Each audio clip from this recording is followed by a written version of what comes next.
الحمد لله ثم الحمد لله. الحمد لله حمدا يوافي نعمه ويكافئ مزيده. يا ربنا لك الحمد كما ينبغي لجلال وجهك ولعظيم سلطانك. سبحانك اللهم لا أحصي ثناء عليك أنت كما أثنيت على نفسك. وأشهد أن لا إله إلا الله وحده لا شريك له، وأشهد أن محمدا عبده ورسوله وصفيه وخليله، خير نبي أرسله الله إلى العالم كله بشيرا ونذيرا. اللهم صل وسلم وبارك على محمد وعلى آل محمد صلاة وسلاما دائمين متلازمين إلى يوم الدين. وأوصيكم أيها المسلمون ونفسي المذنبة بتقوى الله تعالى. أما بعد، فيا عباد الله، إن المسلمين اليوم يستبشرون بهذا الجهاد الذي يلوح النصر في آفاقه، وتبين النصر ثمرة بإذن الله من ثمراته، ذلك لأنه جهاد يتم باسم الإسلام وترتفع فيه راية الإسلام. المستغاث به فيه هو الله عز وجل، والمستعان به فيه هو الله سبحانه وتعالى. والذين ينهضون بهذا الواجب الأقدس أناس عاهدوا الله عز وجل أن يكونوا طوع أمره، وأن يخلصوا له فيما ينهضون به من واجب، وأن يجعلوا أرواحهم قربانا لمرضاته لا لشيء آخر. هذا هو السبب في النصر الذي يلوح جليا في آفاق هذا الجهاد. ولكن يا عباد الله، ينبغي أن لا ننسى سنة أخرى من سنن رب العالمين عز وجل في عباده، كي نعلم أن هذا النصر إذا تم، ونسأل الله عز وجل أن يتم، إنما هو بفضل من الله سبحانه وتعالى وتجاوز.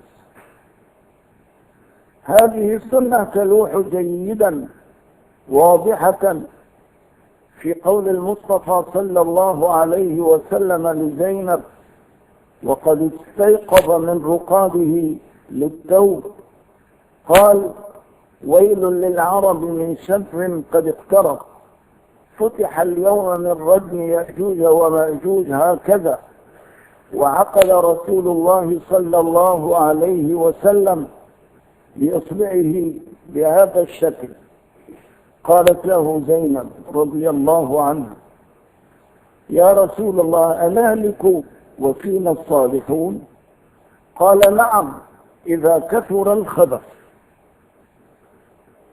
هذه السنة الربانية جلية واضحة في كلام رسول الله صلى الله عليه وعلى آله وسلم، وهو ما يعنيه كلام الله عز وجل القائل: واتقوا فتنة لا تصيبن الذين ظلموا منكم خاصة. أريد أن أقول لنفسي ولكم، ينبغي أن نكون على فكر من هذه السنة حتى لا نفاجأ إذا رأينا أن هذا النصر قد آل إلى نقيضه، ونسأل الله العفو والعافية. وحتى لا يداخلنا الريب في وعد الله سبحانه وتعالى وعهده، وفي الوقت ذاته نسأل الله عز وجل أن يتمم على المسلمين فضله. تأملوا يا عباد الله، تجدوا أن العصر الذي نعيش فيه يجسد الحالة التي يصفها رسول الله صلى الله عليه وسلم عندما أجاب زينب وقد سألته أنهلك وفينا الصالحون؟ قال نعم، إذا كثر الخبث، إذا كان الفساد هو الأكثر وكان الصلاح هو الأقل. كان المنحرفون والتائهون عن صراط الله عز وجل يشكلون الغالبية العظمى، وكان الملتزمون بأوامر الله سبحانه وتعالى عصابة يسيرة. في هذه الحال يصدق الكلام الذي قاله المصطفى صلى الله عليه وسلم لأنها سنة ماضية من سنن الله عز وجل في عباده. غض النظر عن هذه السلة اليسيرة القليلة التي تجاهد باسم الله وباسم الإسلام وترفع فوقها لواء الإسلام وتستعين في جهادها بالله وتستنصر بالله، المستغاث به فيه إنما هو الله. دعوكم من هذه السلة وتعالوا فانظروا إلى الغالبية العظمى من أمتنا الإسلامية، ولا أقول من العالم الذي يتيه ويموت في أودية الفساد. المسلمون اليوم أو جل المسلمين اليوم قد أعرضوا عن عهد الله سبحانه وتعالى وأمره. أمرهم الله عز وجل أن لا يتخذوا من دونه وليا، فلم يتخذوا وليا لأنفسهم إلا من غير الله عز وجل. أمرهم الله سبحانه وتعالى أن يجاهدوا في الله حق جهاده باسم الإسلام، ولكننا ننظر فنجد أنهم إن تحركوا فإنما يتحركون باسم شيء آخر غير الإسلام، باسم الوطنية، باسم القومية، باسم الانتصار للأرض أو العرض أو الوطن أو نحو ذلك. أمرهم الله سبحانه وتعالى إذا رأوا فئة تتربص بهم السوء أن يثبتوا ويذكروا الله، أن يزدادوا ذكرا لله عز وجل في هذه الحال. وننظر فنجد الكثرة الكافرة تعرض عن ذكر الله وربما تنهى عن ذكر الله سبحانه وتعالى. أمر الله عز وجل عباده المسلمين المؤمنين إذا رأوا أمامهم عدوا أن يلجأوا إلى الله وأن يستغيثوا بالله عز وجل. فقال عز من قائل: إذ تستغيثون ربكم فاستجاب لكم، إذ تستغيثون ربكم فاستجاب لكم. لاحظوا السبب والمسبب كيف عقد الله عز وجل بينهما هذا الرباط، لأنكم تستغيثون ربكم استجاب لكم. وننظر فنجد جل المسلمين اليوم في بلاد الإسلام ربما استغاثوا بأمثالهم من المخلوقات، ولكنهم معرضون عن الاستغاثة بمولاهم وخالقهم عز وجل. يأمرهم الله عز وجل عندما يتلهم عليهم الخطر ويحيط بهم العدو أن يتجلبوا بجلباب العبودية لله عز وجل، وأن يلتقطوا بعتابه منكسرين متضرعين، وأن يبسطوا أكف الدعاء والرجاء إلى الله كما كان يفعل سيد الرسل والأنبياء، بل سيد القادة والحكام، كما كان يفعل يوم بدر ويوم الخندق ويوم حنين، بل عند كل غزوة من الغزوات. لا تنسوا هذه الظاهرة التي تحيط بنا من سائر الجهات والأطراف. هذا بقطع النظر عن التقاعس من حيث الذات عن النهوض بالجهاد، بجهاد المعتدي الآثم الذي يحتل الأرض والعرض ويهدد المبادئ والقيم والإسلام. أمر الله عز وجل عباده المسلمين في هذه الحال بالجهاد. يا أيها الذين آمنوا ما لكم إذا قيل لكم انفروا في سبيل الله استاقلتم إلى الأرض أرضيتم بالحياة الدنيا من الآخرة فما متاع الحياة الدنيا في الآخرة إلا قليل إلا تنفروا يعذبكم عذابا أليما. ننظر فنجد أن الكثرة الكافرة من المسلمين معرضين عن هذا الأمر الإلهي المخيف. لماذا؟ لأنهم اتخذوا من غير الله وليا له، ولأنهم وضعوا نصب أعينهم مخافة عباد الله لا مخافة الله، بل وضعوا نصب أعينهم مخافة أعداء الله عز وجل بدلا من أن يضعوا نصب أعينهم مخافة الله، في حين أنهم يسمعون قول الله يطرق أسماعهم بل الله مولاكم وهو خير الناصرين. استيقظوا،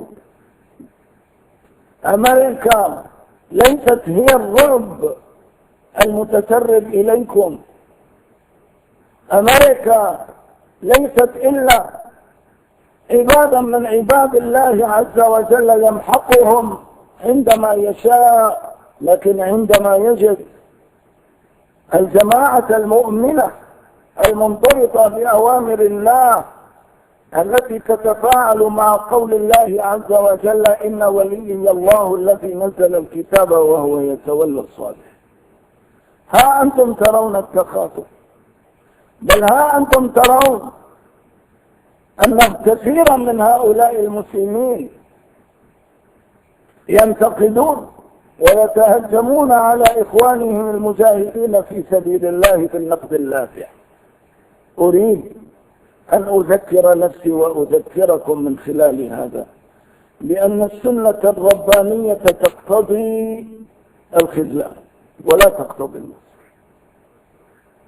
لأن هذه العصابة التي تجاهد في سبيل الله عز وجل ماذا تساوي من حيث الكم بالنسبة للكثرة الكافرة من المسلمين، أو قل من العرب المسلمين المتناثرين والمنتشرين في بلاد الله عز وجل الواسعة؟ أنتم تعلمون الجواب. أين هؤلاء المسلمون الكثرة الكافرة من هؤلاء المسلمين؟ أين هم من الانقياد لأمر الله؟ أين هم من الاصطباغ بذل العبودية لله؟ أين هم من الاصطلاح مع الله بعد شروط؟ أين هم من وضع مخافة الله في قلوبهم بدلا من مخافة أعداء الله سبحانه وتعالى؟ كلكم يعلم الجواب. هذه المقاومة التي نرفع اليوم الرأس عاليا بها لأنها نموذج عينة من الجهاد الذي أمر الله عز وجل به، عينة من الجهاد الذي تكاملت فيه شروط النصر والالتزام بأمر الله. مثلها فيما سماها به أهلها وقادتها المقاومة الإسلامية. ألا ترون أن في المسلمين من يضيقون اليوم ذرعا بكلمة الإسلامية؟ ألا ترون أن في المسلمين اليوم من خارج هذه القيادة من يرى أن كلمة إسلامية هذه نشاز دخلت في هذا الشعار. في حين أنني سمعت رئيس جمهورية هذه البلدة لبنان يتكلم عن هذه المقاومة، يتكلم عليها باسمها، يردد اسم المقاومة الإسلامية، وأنت ترى أنها كلمة تبعث في كيانه النشوة. يا عجب لإنسان غير مسلم ينتشي عزا بكلمة المقاومة الإسلامية، في حين أنك تجد مسلمين يشمئزون من كلمة الإسلامية. إنني أرى كما ترون بوارق النصر واضحة جلية، ولكني والله أخاف من العاقبة، أخاف من العاقبة، أخاف من أن يجهض هذا النصر. ذلك لأن سنة الله عز وجل في هذا الأمر مخيفة جدا. كلام الله عز وجل وهو في الصحيح مخيف. أنامك وفينا الصالحون، قال عليه الصلاة والسلام نعم إذا كثر الخبث، وقد كثر الخبث، وها أنتم ترون كيف يكثر الخبث. التقاعس عن الجهاد والإعراض عنه بكل معنى الكلمة. ثانيا الفرار من كلمة الجهاد، وما أكثر الذين يفرون منه. ثالثا إذا تحرك أناس هنا أو هناك من أجل رد عدوان ونحوه، رفعوا فوق رؤوسهم ألوية أخرى، كلمات أخرى، شعارات أخرى، شعار القومية، شعار الوطنية، شعارات مما تعرفون. وإذا دعا الداعي إلى الاستغاثة بالله والاستنجاد بالله واستنزال النصر من عند الله، ترى أن كثرتهم الكافرة تستكبر على ذلك. تنظر إليها فتجدها تهون، وأي هوان أمام المخافة من أمثالهم من أعداء الله وأعدائهم. فإذا ذكروا بالوقوف على باب الله والتضرع على أعتاب الله والوقوف بانكسار ليستنزلوا النصر من عند الله استكبروا. كيف تتصورون أن يعامل الله عز وجل أناسا هذا شأنه، أو هذا هو شأن الأكثر منه؟ ومع ذلك فالباري عز وجل له سنن مخيفة، ولكنها محاطة برحمات كثيرة جدا. ما أكثر ما يتجاوز الباري سبحانه وتعالى عن عباده، ربما بدعاء الصالحين، ربما بدعاء أناس وصفهم الرسول صلى الله عليه وسلم، وصف الواحد منهم بأنه أشعث أغبر في قنبين باليين مدفوع بالأبواب، لو أقسم على الله لأبر قسمه.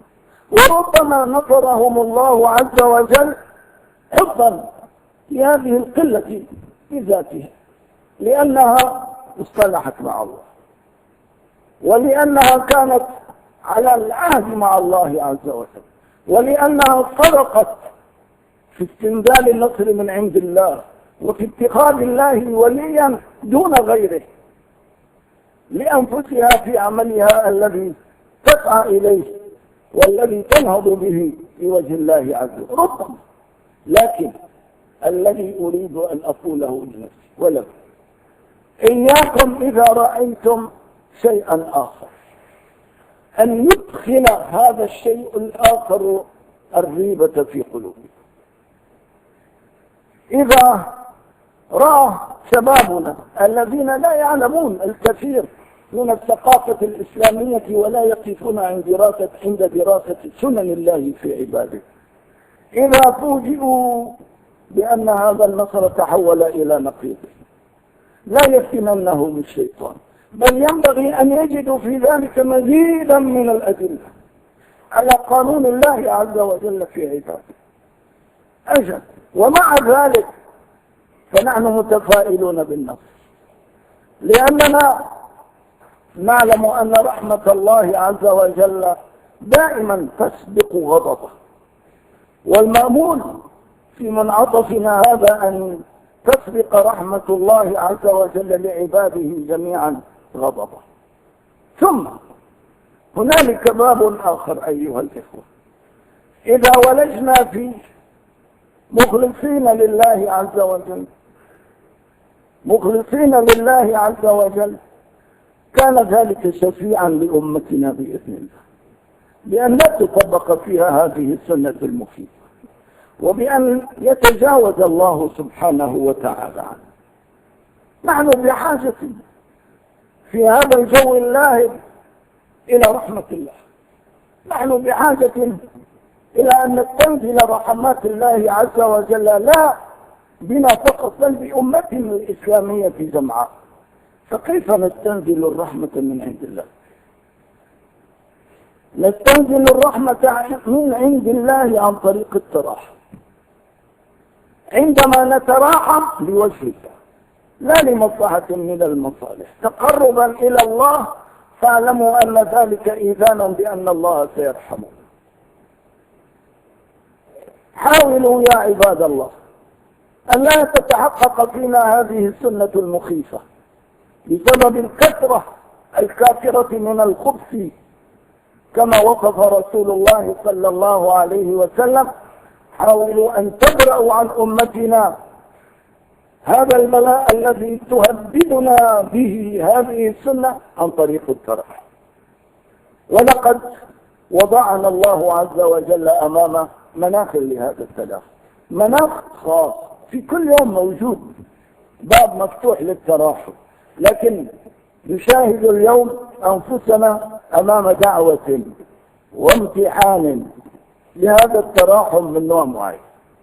شاء الله عز وجل أن تكون شامنا هذه ودمشق بالذات مأوى لإخوانكم الشاردين من بيوتهم، من قراهم، من بلدانهم. هذه مشيئة من عند الله عز وجل. ترى ماذا سيكون موقفه؟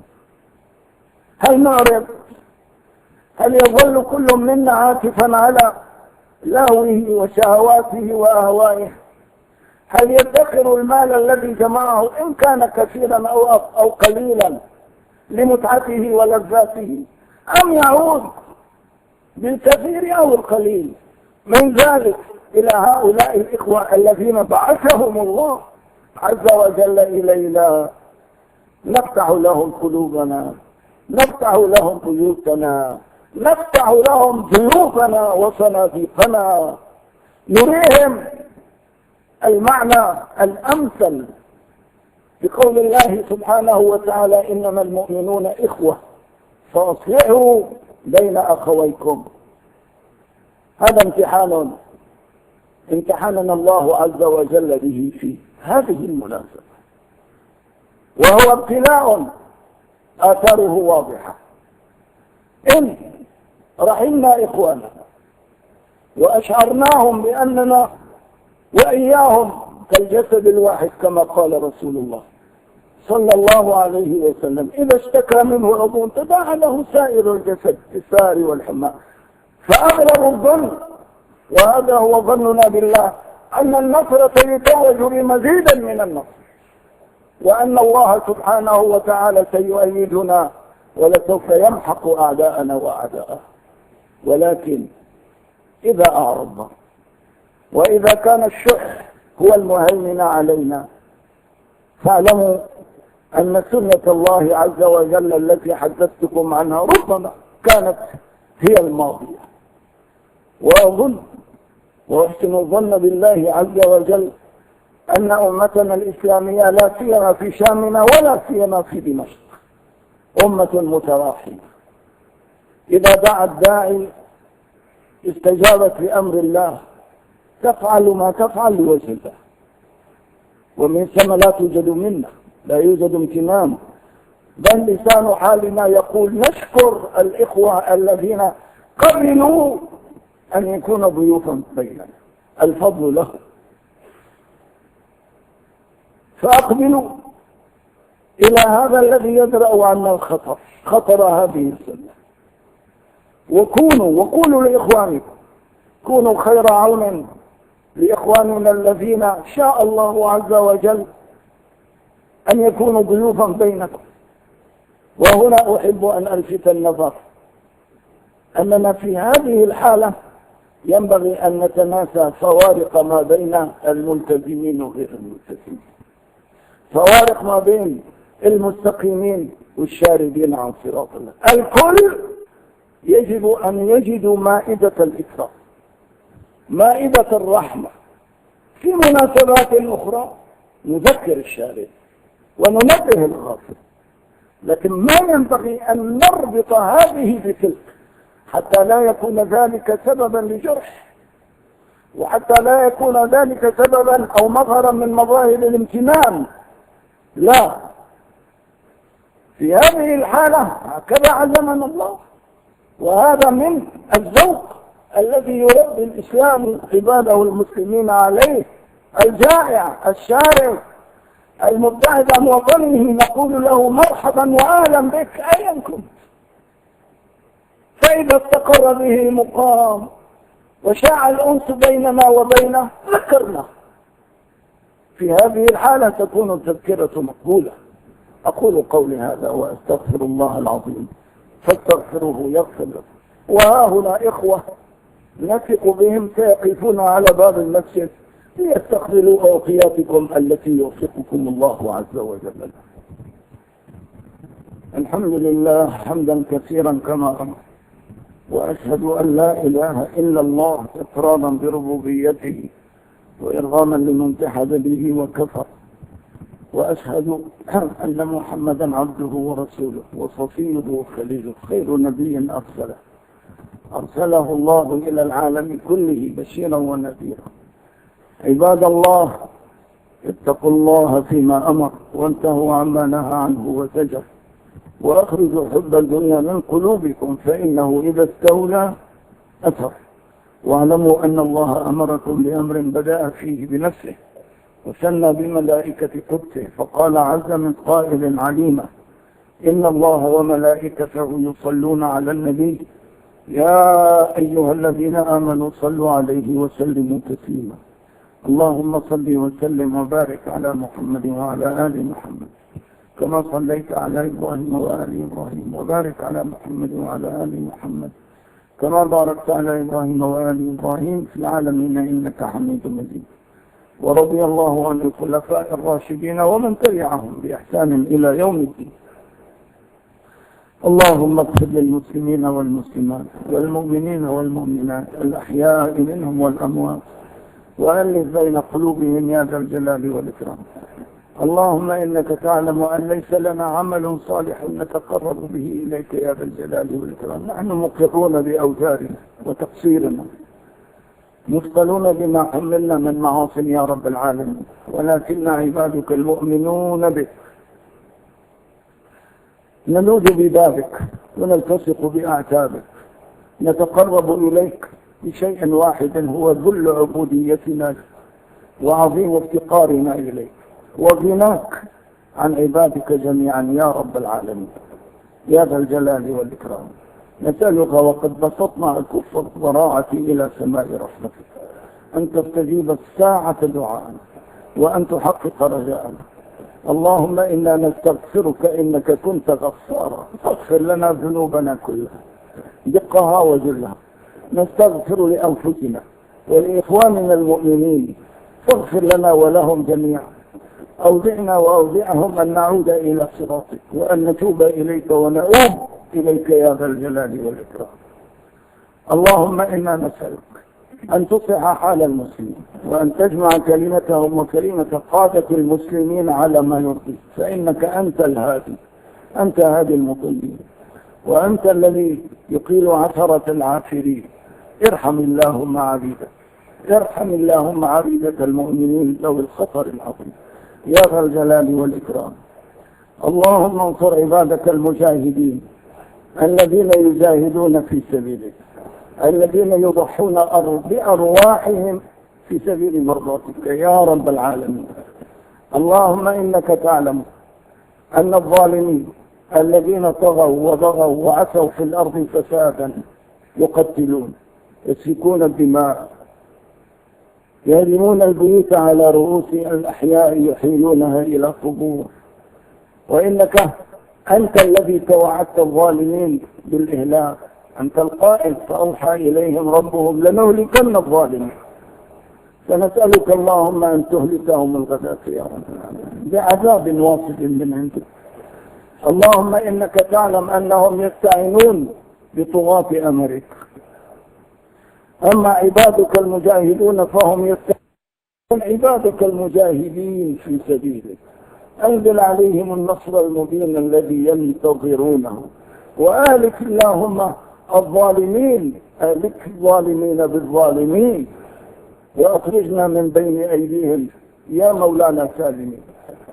اللهم إنا نسألك بغيرتك على قرآنك، وبغيرتك على إسلامك، وبحبك لنبيك محمد صلى الله عليه وسلم أن تهلك أعداء دينك وأعداء كتابك وأعداء نبيك محمد صلى الله عليه وعلى آله وسلم. يا رب إنا نعلم أن البحار جند من جنودك، فمرها أن تغرق أساطيل هؤلاء الظالمين، وإننا نعلم أن الرياح جند من جنودك، فمرها يا ذا الجلال والإكرام أن تطفي هؤلاء الظالمين وتدروهم وتجعلهم أثرا بعد عين. ونعلم أن الأرض أينما كانت جند من جنودك، فمرها أن تتحول إلى أفواه فاقرة تهلكهم وتبتلعهم وتجعل منهم أثرا بعد عين. اللهم إنا نسألك بإيماننا بأنك على كل شيء قدير أن تستجيب الساعة دعاءنا، وأن تحقق رجاءنا يا رب العالمين. يا رب إن تهلك هذه العصابة فلسوف تدخل من ذلك فتنة، وأي فتنة في قلوب عبادك المؤمنين يا رب العالمين. لا تمكن الشيطان من إدخال هذه الفتنة في قلوبهم يا رب العالمين. تعلقت آمالنا برحمتك، تعلقت آمالنا بكرمك وجودك، رأينا بوارق النصر يا رب العالمين، فأتم نصرك. لا تحيل هذا النصر إلى خذلان يا أرحم الراحمين، يا مجيب السائلين، يا مفرج كرب المكروبين. اللهم وفق عبدك هذا الذي ملكته دماء أمورنا بالسير على الصراط والاتباع سنة نبيك محمد صلى الله عليه وعلى آله وسلم. اللهم املأ قلبه بمزيد من الإيمان بك، وبمزيد من الحب لك، وبمزيد من التعظيم لحرماتك، واجمع اللهم به أمر هذه الأمة على ما يرضيك، وأكرمه بالبطانة الصالحة يا ذا الجلال والإكرام، وأبعد عنه بطانة السيئات بما شئت وكيف شئت. وصلى الله على سيدنا محمد النبي الأمي وعلى آله وصحبه أجمعين. آمين آمين آمين، والحمد لله رب العالمين. عباد الله، إن الله يأمر بالعدل والإحسان وإيتاء ذي القربى، وينهى عن الفحشاء والمنكر والبغي، يعظكم لعلكم تتقون.